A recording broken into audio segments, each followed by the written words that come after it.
Hello and welcome to Supposedly Fun. My name is Greg. Now, I thought that today I was only going to be filming my Friday Reads video for Saturday, but then the New York Times threw me for a loop by releasing the readers' picks for the best books of the 21st century. If you follow along, last week as I'm filming this, the New York Times released their 100 best books of the 21st century. That was a list that was selected based on ballots that were submitted by authors, people who work in literary circles like publishers, people who work for, I think, Book Riot were invited, and so on and so forth.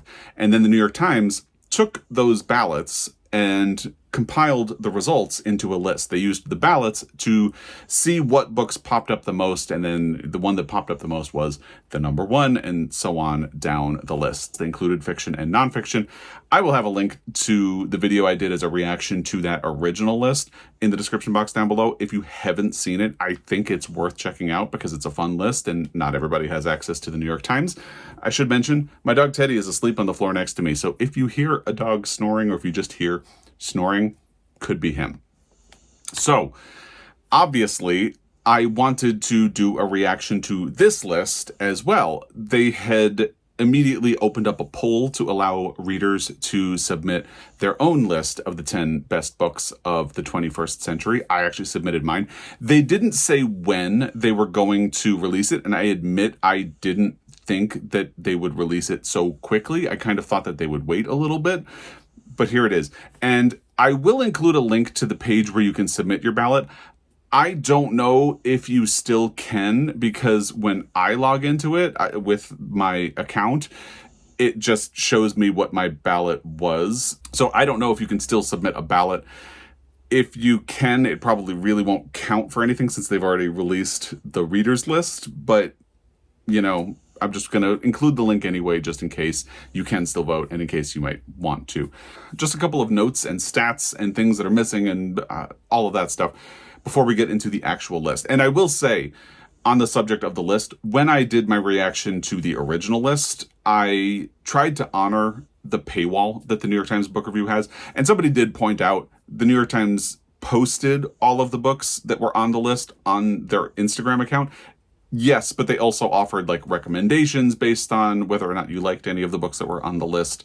And they had a function that would allow you to say how many of the books that you've read and how many you want to read. So you could build sort of wish lists or TBRs out of it. And, you know, that is why I wanted to honor the paywall so specifically for that post. In this case, it's really just the list. There's not a lot of other bells and whistles, and they posted the list on their Instagram account. So I'm not going to be as shy about showing you what's on the list.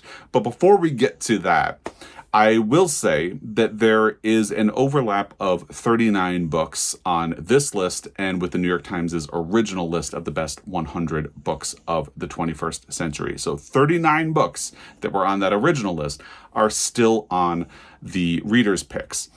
2 books from the original top 10 are still in the top 10. One of them is in the exact same place that it was in that original top 10, which is really interesting. There were 3 authors who appeared 3 times on the original list, and now there's only 1 author who appears 3 times, and it was not one of those original 3-peaters. This time, Ann Patchett has 3 books on the list, which is the most, as far as I can tell, of anyone on the list. The original 3-peaters were George Saunders, who does still appear twice, which seems to put to bed the question that the New York Times Book Review staff brought up on their podcast episode that was dedicated to the original list, which was sort of the question of whether or not George Saunders appeared on the list 3 times because he has so many connections to people within the literary world, and because they know him and he has mentored so many of them, would he be top of mind for literary people more than he would for readers? Well, no, he is apparently still top of mind for readers because he made it onto the list twice. Elena Ferrante and Jesmyn Ward had been 3-peaters on the original list, but both of them only appear once on this list. In that podcast episode, the New York Times Book Review staff talked about how they had been concerned that recency bias would come into play. That is, that books that were released over the last 5 years would be more top of mind for people submitting ballots, and therefore they would be more likely to appear, and there would be a paucity of books that were released, say, from 2000 to 2005, because that is when the period where we're starting. We're talking about the 21st century. Obviously, we start with the year 2000. So they were worried that there wouldn't be too many books from that early period of the century, and there'd be a lot from the last 5 years. That does appear to be more the case on this list than it was on the original. There is even a book that was published this year, and I don't think it's entirely surprising what book that was published in 2024 made it onto the list, but it is really surprising to see the sheer volume of recent books that appeared on the readers' picks. Not entirely surprising, I guess, in that these are really popular books that a lot of people have liked, but I do start to question whether or not some of them would still be on the list had it been done, say, 5 years from now. And especially if we did it 10 years from now, because obviously new books would be coming out and there'd be new contenders for it. But some of these I don't think would be so top of mind if a little bit of time and distance got away from them. And we'll talk about that once we actually start going through the list a little bit. Hi, Editing Greg is jumping in with my buddy Teddy just to illustrate that point, because I think if you want an example of a book that was really top of mind for years and well loved by readers, and then ultimately with the time passing did not make the list, The Namesake by Jhumpa Lahiri. This was a wildly popular book, a bestseller, something that a lot of people loved for years, and was a bestseller. It was adapted into a movie, but in the years since it passed, obviously enthusiasm kind of waned to the point where it ultimately did not get voted for. I'm trying to flip to the copyright page to see when this book was published. Copyright 2003. So that is where you sort of see a recency bias and a bit of popularity. You know, I think if they had done this list in 2010 even, The Namesake would have been a shoo-in. But you can see how, as time passed, enthusiasm went to other things. Just a perfect illustration of how enthusiasm will be really hot for a while, even for a couple of years, and then sort of slow down. Jhumpa Lahiri ultimately didn't make either list, which I am surprised about, especially with Interpretive Maladies. But The Namesake is a perfect example. There are also more genre books. That was one of the complaints about the original list. There really were not a whole lot of books outside the literary fiction field, and I use air quotes on that because I don't actually like the term literary fiction. It feels like it leans into a bit of book snobbery a little too much of the time. It sort of says, oh, these are the literary books. These are the ones that you need to take seriously, and, you know, forget about the genre books. It is what it is. That's just my complaint about the term. So the original list leaned much more heavily in a literary fiction direction. This one kind of gets away from that a little bit. There are selections that are YA or young adult. There are some mystery thriller picks and some sci-fi. Much more popular authors made it onto the list. Like Stephen King was a sort of notable omission from the original list, and he made it onto this list. So it just shows that when readers are allowed to pick, popularity does come into play a lot more than it did on the original list. And I'm not saying that's necessarily a bad thing. There are some popular choices that I wouldn't have made, but, you know, popularity is popularity. People will like what they like. And when you do a list like this, you are sort of chaining yourself to the notion of consensus. That was something that came out in the comments on my video reacting to the original list, which was that someone had commented to say that they wished there had been more under-the-radar picks. And the problem is, when you are going off of consensus, under-the-radar picks probably aren't going to make it, because my under-the-radar pick probably doesn't match up with your under-the-radar pick. And the books that make the list are ultimately the ones that the most people are voting for, which means that you aren't really going to get surprise inclusions or underrated gems or things like that. So it particularly means that it makes sense that when you have readers' picks, popularity is going to come into play a lot more. Here are some authors who did not make the original list, but do show up on the readers' picks. I already mentioned Stephen King. He got in here. Haruki Murakami made it. I will say also, there had been complaints that the original list was not very global, and that really continues here. And again, that is probably because the New York Times readership is I would be willing to bet predominantly American, maybe Canadian, but I'm willing to bet mostly American. So there is a heavy focus on North America, and there's even less of a focus on Europe than there probably was in the original list. I also think there's less nonfiction than there was in the original list, but I haven't done a count to make sure. And Haruki Murakami made me think of that. James McBride was one of my biggest omissions from the original list, and he made it onto this list. And I was really happy about that. In fact, I think he made it onto this list twice. Let me just quickly Control F and find out.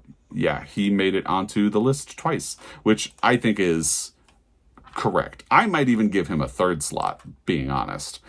Anthony Doerr had been another one of the common complaints when the original list came out. He had not made it for a Pulitzer Prize winning book, All the Light We Cannot See. I don't know why I'm being coy about the title. He actually makes the list twice on this one. Amor Towles is an author that I didn't get any comments about the fact that he wasn't on the last list, but he is an author that a lot of people seem to like, so he pops up twice as well. Susanna Clarke was someone who was not on the list before and is now. Maggie O'Farrell made it for the obvious book, which is Hamnet. Sally Rooney made it onto the list. Madeline Miller made it onto the list twice, probably for the books that you're thinking right now. And we saw some more popular choices for nonfiction writers like Eric Larson and David Grann. They hadn't been on the original list. Now they made it onto the readers' picks. And I did get a couple of comments from people saying that they were bummed that A Little Life by Hanya Yanagihara had not made it onto the original list. I feel like that is such a cilantro book, that is, it's very love it or hate it, that I can see how it wouldn't have shown up on enough ballots to really weigh in on the original list. And I think the fact that it didn't ultimately make it onto the list made its supporters come out in force enough that it overcame that same potential to be overlooked in the readers' picks. It made it onto this one. I am one of the people who is not a fan of A Little Life. It's a very divisive book, but it did make it onto this list.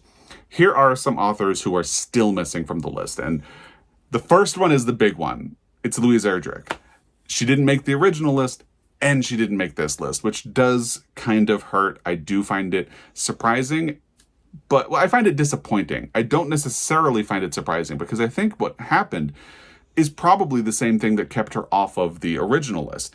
Louise Erdrich has a bunch of books that were published in the 21st century, and I don't think there's really consensus about which one is the best. You know, you have The Night Watchman, which was her Pulitzer winner. I don't think that one is going to be stealing a whole lot of votes, but it is a book that a lot of people like. You could say the same about The Sentence. I was not a huge fan of that one.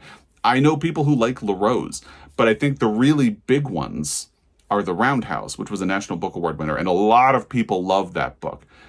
And there's also A Plague of Doves, which is my favorite. It was a Pulitzer Prize finalist, and it's just a great book. And it's disappointing that she ultimately didn't get enough people behind one of her books to propel her onto the list. I think she should be here, but here we are. And, you know, as people said in the comments on my last video, the nice thing about a list like this is that it really gets people talking about books and authors that they love and feel passionate about, and that hopefully inspires people to seek them out for themselves and read them. And I hope that even though she didn't make the lists, plural, that Louise Erdrich is in the conversation enough as someone who didn't make the list that people will seek her work out, because you could do a lot worse than reading The Roundhouse or A Plague of Doves.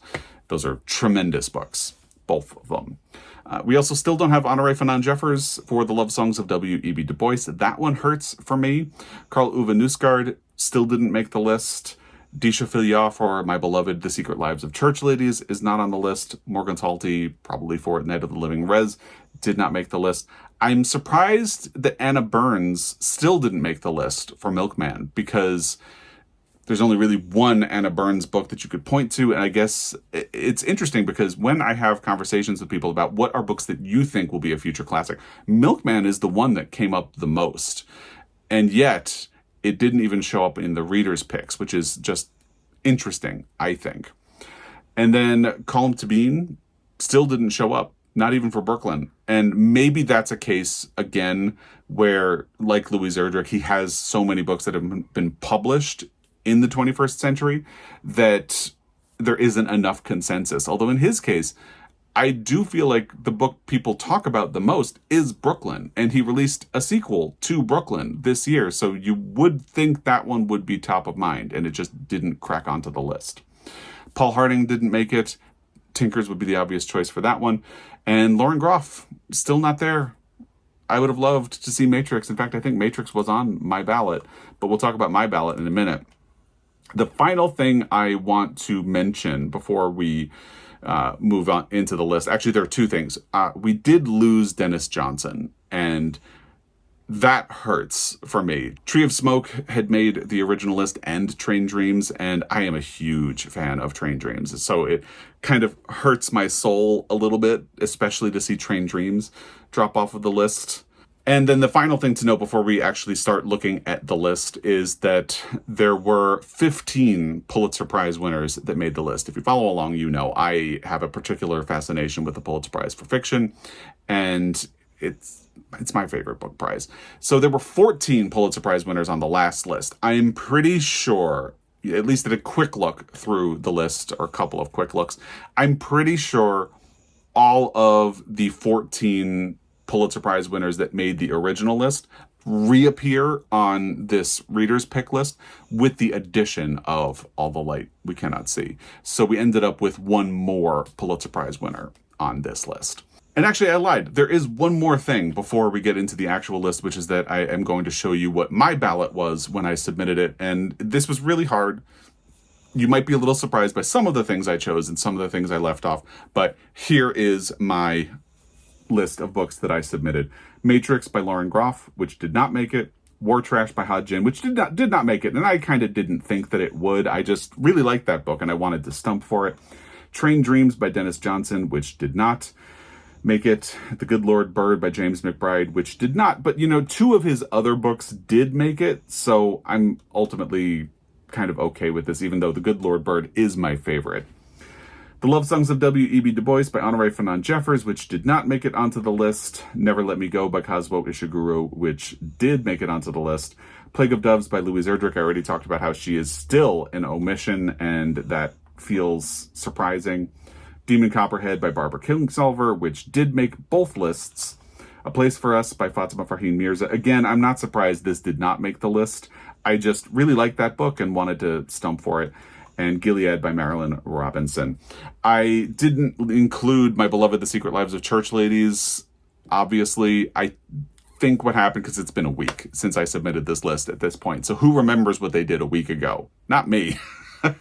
I think I ended up putting War Trash and A Place for Us ahead of The Secret Lives of Church Ladies, just because I was kind of thinking, I don't know why. I think I thought that one of those books might have a better shot at being on it, so I'd throw a vote in their direction. I don't know. I don't know what I was thinking in that moment, but if I were to do it over again now, I don't know how I would change my list, because the thing is, I really like those 10 books, and each one of them to me feels like a book that would deserve a spot on this list.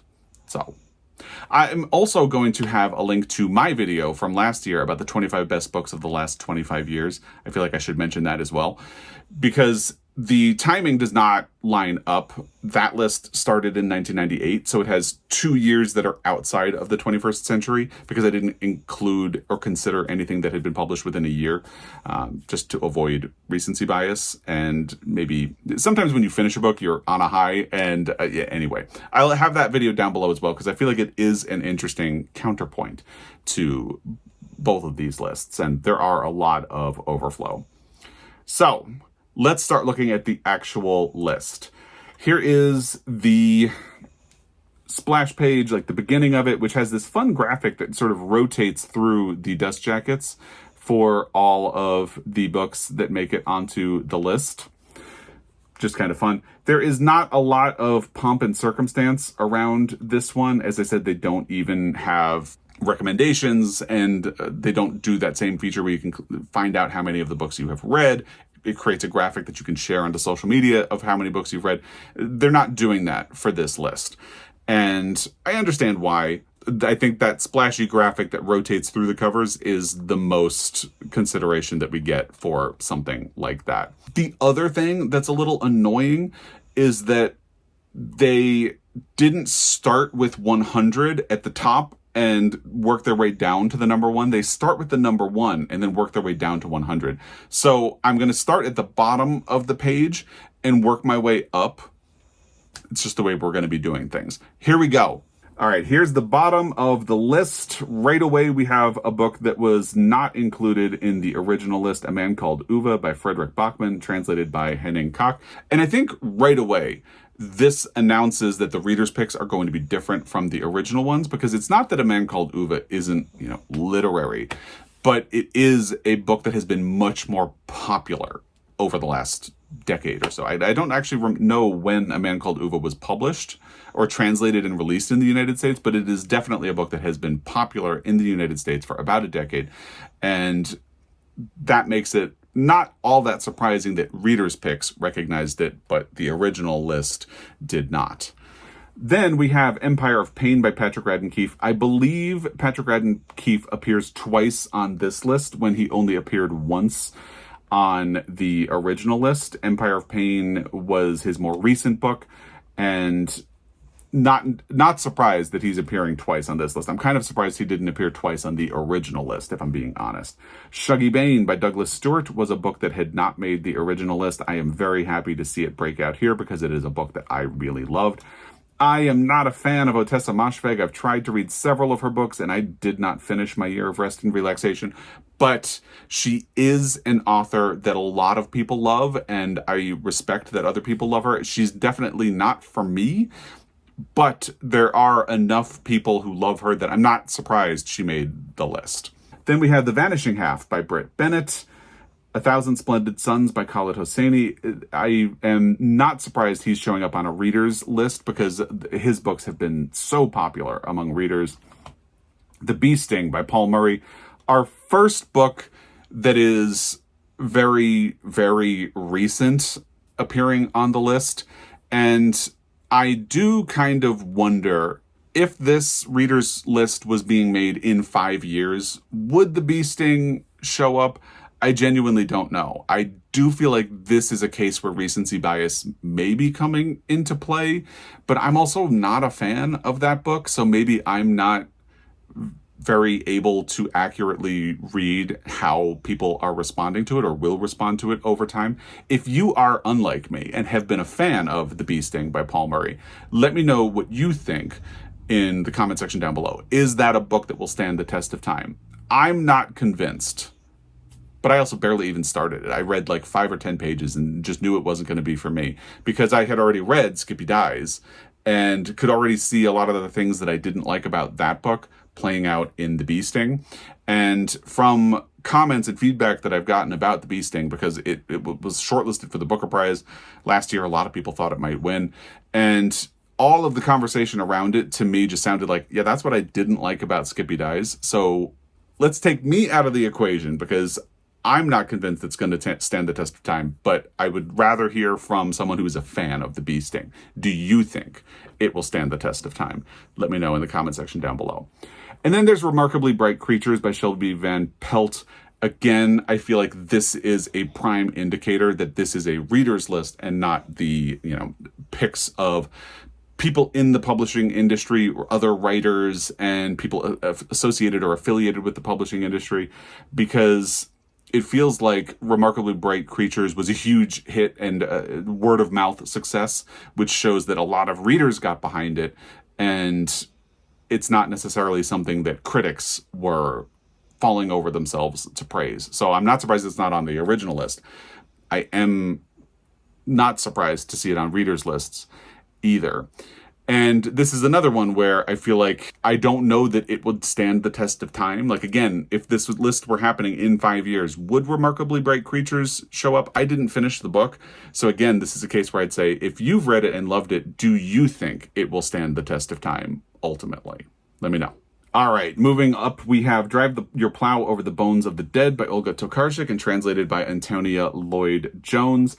Not entirely surprised. That has been like a BookTube favorite even before Olga Tokarczuk won the Nobel Prize for Literature. I've just been hearing a lot of people talk about it. So it feels like something that readers are really into and interested in. Not surprised it made this list. Then we have Project Hail Mary by Andy Weir, another case where you see a popular book that critics weren't necessarily as into, but audiences really drove success for. So not surprised that it showed up here and not on the other list. And then I'm going to jump a little bit. Plot Against America, that was numbered 65 on the book reviews list. That's actually really handy. I didn't notice that they had that in the first few times I went through the list. So it dropped down a bunch, and it is interesting that it dropped down because it feels like this is a book of Philip Roth's that people tend to talk about a lot. I am very happy to see Girl, Woman, Other make it onto the list. I think that's a stellar inclusion in this round of voting. Life of Pi by Jan Martel, a Booker Prize winner, and a book that was wildly popular for a long time. So I'm not surprised that it ultimately made it onto this list. We have a nonfiction book, When Breath Becomes Air, which again was a big bestseller and I think a word of mouth hit a couple of years ago. So I'm not entirely surprised to see that one making readers' picks either, because it feels like that was a book that a lot of people were talking about. And when I say people, I mean, people outside of the publishing or critical circle. So not surprised to see it breaking through on our list of readers' picks. Moving up further, we have 10th of December by George Saunders, moving down from number 54 on the original list. This is his first appearance on the readers' picks, and I'm not as big of a fan of Let the Great World Spin, but I remember discourse for that book. It was just insane when it was originally published, and it is a book that a lot of people have continued to mention as one of their favorites, so I'm not entirely surprised to see it here. I am very happy that Tom Lake by Ann Patchett made it onto the list. Yes, this is a recent book. However, I really love it. I think Ann Patchett does a lot of really smart, great things in that book, and even though it is recent, I do think that this one has a chance to stand the test of time.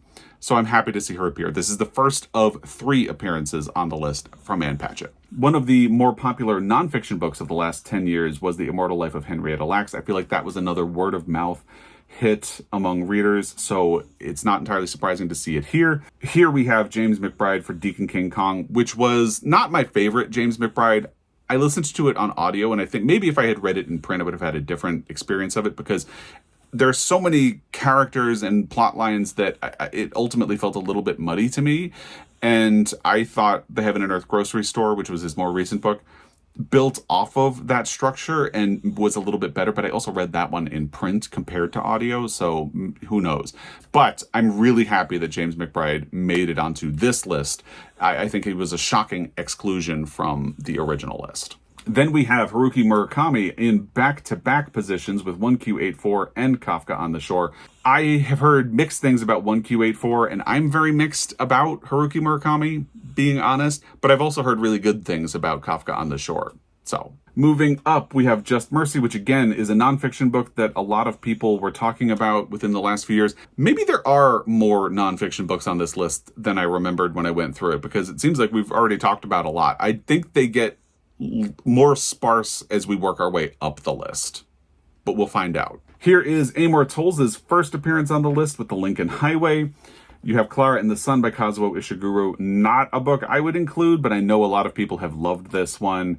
I am not even going to talk about this and just say that I'm happy Crying in H Mart made it. I've heard a lot of really good things about that book. Here is Jessamine Ward's one appearance on this list. Obviously, she went down from 3 appearances on the other one. If you're only going to pick one Jessamine Ward book, Sing Unburied Sing, I think, is probably the correct one, even though my personal preference would be Salvage the Bones.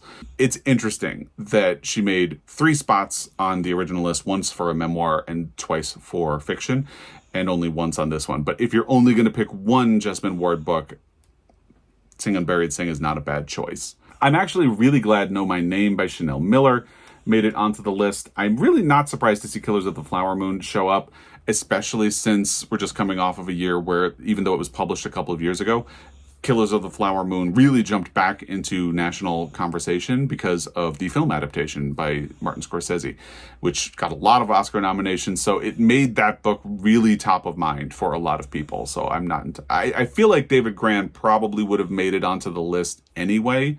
But the fact that Killers of the Flower Moon really jumped up in popular consciousness about a year ago makes it not surprising at all to see it here. The Devil in the White City has been one of the most consistently recommended and consistent best-selling books of the last decade or so, so not surprising. Here is Susanna Clark showing up for Piranesi. I absolutely love Evicted by Matthew Desmond. I would put it much more back in that realm. In fact, if I'm including nonfiction on my list, Evicted would be in my top 10. I obviously didn't include nonfiction on the ballot that I submitted. I'm much more passionate about fiction than nonfiction. It's just the way I work. But if I were really thinking about blurring fiction and nonfiction, which I have a really hard time doing because fiction and nonfiction are just doing very different things. They're structured differently. The way they present information is different. But Evicted would be in my personal top 10 if I were going to be combining them. 2666, all the way down from number 6 on the original 5th season, dropped down a little bit. The Sympathizer climbed up, which I do find a little bit surprising. Northwoods by Daniel Mason. Again, I feel like the recent picks that I question the most are the ones that I didn't like. So you let me know, because I know there are a lot of people who were bigger fans of the Northwoods than I was. Do you think that's something that will stand the test of time? I think of the ones that I've questioned so far, Bee Sting and Remarkably Bright Creatures, I think Northwoods is the likeliest to stand the test of time. And, you know, if you did this list 5 to 10 years from now, Northwoods would stand a really good chance of still being on the list, but it wouldn't be on mine. I think Barkskins by Annie Proulx did a better job doing similar things, but that's just me. Moving along, we have Ann Patchett again for The Dutch House, Where the Crawdads Sing has just been a phenomenon in recent years. So again, I'm really not surprised to see it showing up here. Small things like these, again, I would have put it higher than number 41 on the original list. So seeing it at 57 is a little hard, but oh well. And here is where we start to see a little bit of some genre picks. We kind of already have, but Hunger Games being included on the list, again, is one of those signifiers that this is a reader's list focusing on popular choices compared to critics thinking critically about books. And again, I don't mean that in a negative way. It's just the focus is more about what's popular. And I'm actually a fan of the Hunger Games trilogy. I would probably put it on my top 100 if I sat down and worked out a 100. It's also difficult because I got a lot of complaints from people saying, like, I feel like they should just lump series together. And I don't actually think that's true. I think you can weigh the individual merits of installments of a series. Yes, you can also look at the overall message, but I think you can sort of climb in and weigh the individual merits of each individual installment. And I think that's actually more interesting than looking at the overall series. But maybe that's just me. Braiding Sweetgrass certainly had a moment over the last 2 or 3 years. It was a book that a lot of people were really liking. Here is Stephen King with 11/22/63. Trust by Hernan Diaz in roughly the same spot that it was on the original list. It was number 50 on the book reviews list. I do think you could make a case that this is a book that will stand the test of time. Like if you did this list in 5 years, Trust could probably show up. It's not a book I was all that in love with, and that's fine. And again, showing that this is a list picked by readers, we have Kristen Hanna showing up. She had no presence on the original list. Cast by Isabel Wilkerson showed up, and here we have the book that was published this year that made the list. And again, I don't necessarily think it's surprising that James made the list. I teased earlier that I feel like once you know the book that was published this year that made it onto the list, it doesn't feel surprising. It doesn't feel surprising. And in this case, even though I'm a bit more muted on James than other readers, I do think that's probably a book that will stand the test of time. If we did this list in 5 to 10 years, I think James could very well still show up on the list. I think enough people just adore that book and critics as well. So I feel like James is a very recent book that probably is a good choice for this list. But let me know what you think. Gone Girl was one of the books that people were most surprised not to see. And actually, I was surprised it didn't make the list because when you looked at the different ballots that people had submitted, Gone Girl actually appeared a lot, but not all of the ballots were made public. So I guess she just had a higher presence on the ballots that were made public. So I was surprised that she didn't make it. I think Gone Girl is a good book. I don't like what it did to the mystery genre because I feel like a lot of books that came after it were trying to do the same thing, and I don't think that was as fun, but oh well. On Earth We're Briefly Gorgeous, not surprising. Lessons in Chemistry by Bonnie Garmus. Here's another case where I'm actually a fan of Lessons in Chemistry. I thought it was a great book when I read it last year. It feels like this is definitely a case where 5 to 10 years from now, that probably wouldn't be making the list. It's just something that people liked recently. Therefore, they were probably thinking about it when they submitted their list of their 10 best books of the 21st century so far. I think it's a good book. I don't necessarily think it will stand the test of time and ultimately be one of the best books of the 21st century. But that's just me. Let me know if you disagree in the comments. Then we have Madeline Miller. I believe this is her first appearance on the list. She'll show up again. I didn't quite like this book, but I see why so many people do. And then They're There by Tommy Orange was another book that a lot of people had been surprised was not included on the other one, myself included. Here at 44, we have James McBride again for the Heaven and Earth Grocery Store. And again, this is a book that was published last year. You know, we have Tom Lake, North Woods. I don't remember when Lessons in Chemistry was published. The Heaven and Earth Grocery Store. Heaven and Earth Grocery Store is definitely a case where I saw it on the list and thought, that's correct. I do think this is one that will stand the test of time. And I wouldn't be surprised to see it on the list in 5 years or 10 years. You know, if I'm still alive at the end of the century, which would be a reach. I wouldn't be surprised to see it there, but a lot could happen over the next 80 years or so. But anyway, Between the World and Me dropped from 36. I feel like it probably should have been higher. The Brief Wondrous Life of Oscar Wilde dropped from number 11. Honestly, 42 feels more correct to me, but oh well. And then Life After Life dropped. Here's The Kite Runner, so Khaled Hosseini appeared again. Not surprised to see this on a list of popular choices. Olive Kitteridge climbed. I do feel like Olive Kitteridge is a book that I've heard a lot of people say that they love, so not surprised to see it appear higher on this list. The Great Believers is even higher on this list than it was on the original, and that really surprises me because I feel like I'm a fan of The Great Believers, but enough people have complained about the structure of The Great Believers or flaws that they have with parts of the plot that I would have expected it to be significantly lower on both lists if it appeared, and yet here it is. So I guess I'm pleasantly surprised is what I'm saying. The Covenant of Water by Abraham Verghese. I haven't read any of his books, but again, I feel like this is where you see the divergence between a list of books put together by people thinking critically and, you know, the people who are thinking in terms of popularity. And again, I don't say that to dismiss this list or its choices, but Abraham Verghese is someone who was a word of mouth smash with Cutting for Stone. Was that the other book? And Covenant of Water is a book that has been all over BookTube, and I feel like a lot of readers have talked about, but you don't hear much from critics. And it's an interesting divide that has happened. So I'm not surprised to see him show up here, and I'm also not surprised he didn't show up on the other list. The Book Thief is a book that I think would have had a fairer shake on the other list had it considered YA books a little bit more. I think it's a fantastic book, so I'm actually happy to see it here.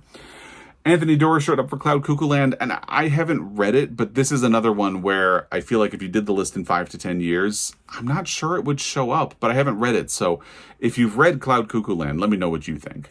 Here is Madeline Miller showing up again. This is the one I need to catch up on. Because I was a little more muted on Song of Achilles, I feel like I've been taking my time. A Visit from the Goon Squad appears even higher than it did on the original list, and here is Patrick Radden Keefe showing up again for Say Nothing. Showing up at number 19 on the original list felt a little more correct, but I haven't read it yet, so maybe I can't really say. And here's Abraham Verghese again, and Normal People by Sally Rooney. The Corrections appearing in 26 feels more correct to me, although it honestly wouldn't be on my list at all. I'm just not a huge fan. I DNF'd 2 Jonathan Franzen books and then gave up completely after that. So it wouldn't necessarily be on my list of the top 100, but because so many people are fans, 26 feels more correct to me. Gilead being this low on the list, it dropped from number 10, feels really shocking to me. But oh well. Bel Canto has had a significant climb. It was number 98 on the book reviews list, and it jumped up to 24. And from everything I've heard about Bel Canto, it is not surprising that it made such a significant jump, or that it appeared on both lists. The Warmth of Other Suns was the number 2 choice on the original list, so this is a big fall, and it's honestly a big surprise. I feel like so many people have loved both of Isabel Wilkerson's books that she probably, I would have guessed, would have been higher for both of them. Here is Hamnet by Maggie O'Farrell, making its appearance on this list when it didn't appear on the other. I am so happy that Homegoing by Yad Jassi made the list. I didn't include it on my submission list, and that's another one that really weighed heavily on me because I wanted to see Homegoing on the list, so I'm very happy that it ultimately made it. The Amazing Adventures of Cavalier and Clay showing up at number 20, down from 16. I'm okay with that dip. And Middlesex made a significant jump. That's a book I loved when it came out, and I want to reread. Atonement jumping is not surprising to me. It went from number 26 to number 17. Here is George Saunders again with Lincoln and the Bardo in almost the same spot that he was on the original list. That does not feel surprising to me. The Road had just a tiny little dip, which again does not feel all that surprising to me. Wolf Hall didn't jump. It fell about 10 spaces, 11 if we want to be really specific, which is not all that surprising to me because enough people complain about how difficult Wolf Hall is to read, and it is very difficult to read, that I'm not surprised it dropped out of the top 10 in this list. I think it's still a tremendous book. And I'm disappointed that Bring Up the Bodies dropped off because Bring Up the Bodies is my favorite in that trilogy, but oh well. And then Colson Whitehead has won 2 Pulitzers, and both of his Pulitzer books showed up on the list. The Underground Railroad dipped from number 7 to number 13, so outside of the top 10, but I'm not surprised it made the list, and I'm not surprised that it is having an almost equally strong showing on the reader's picks. The Overstory climbed from number 24 to 12th, and that doesn't surprise me because so many people love this book. Here's a Little Life by Hanya Yanagihara. Again, I'm in the camp of people who pretty aggressively dislike this book. It feels like there's not much in between. You either love A Little Life or you hate it. And I think the fact that it didn't make it onto the original list really brought out all of the people who love A Little Life to vote for it and try to get it to show up. And it worked because not only did it show up, it showed up in 11th place, which is huge. Number 10 is Station 11 by Emily St. John Mandel. So many people love this book that I'm really not surprised to see it showing up here. It went from number 93. Honestly, I think there are enough flaws in the book that it probably wouldn't make my list again. I think the opening chapter is wonderful, though. Just read the opening chapter of Station 11. It's wonderful. But as the book continued, for me, it fell apart. But so many people love this book that I'm not surprised that it broke through and made it up so high. Never Let Me Go by Kazuo Ishiguro would have been in my top 5. It, I think, is the only book that appears in the exact same spot that it did on the original list, which is just kind of interesting. My Brilliant Friend was the number 1 on the book reviews list, and it appeared in number 8. I have to say, though, part of me wonders if it hadn't been number 1 on the original list, I do wonder if it would have been as high, because I think the fact that it made number 1 got a lot of people thinking about how much they like that book. I don't know. It's really interesting. It just, I don't know. It felt a little surprising that My Brilliant Friend was so high on both lists to me, even though I liked My Brilliant Friend. Oh well. Tomorrow and Tomorrow and Tomorrow by Gabrielle Zevin climbed all the way from number 76 to number 7. Educated by Tara Westover is an excellent inclusion in this list. I thought that was a wonderful book. It's very difficult, but wonderful. And Pachinko was in number 5, so I haven't read that book. I would really like to catch up to it. I hear so many good things. Are you ready for the top 4? Let's do this. Here is your top 4. The Goldfinch by Donna Tartt, jumping from number 46. I DNF'd this book. I was not a very big fan. I will try to reread it on audio for my Pulitzer Prize project at some point, but that feels surprising to me. I'm not surprised that A Gentleman in Moscow appears this high on the list because Amor Towles is an author that a lot of people really like. I mean, like, really like. And A Gentleman in Moscow is the book that most people point you toward. It also just had an adaptation that was released, I don't know where, but a lot of people were excited for that, which also would have made it top of mind. But I think even without the adaptation, like take that out of the equation, people just love A Gentleman in Moscow. And it is probably going to be the first Amor Towles book that I read because I really need to catch up to him.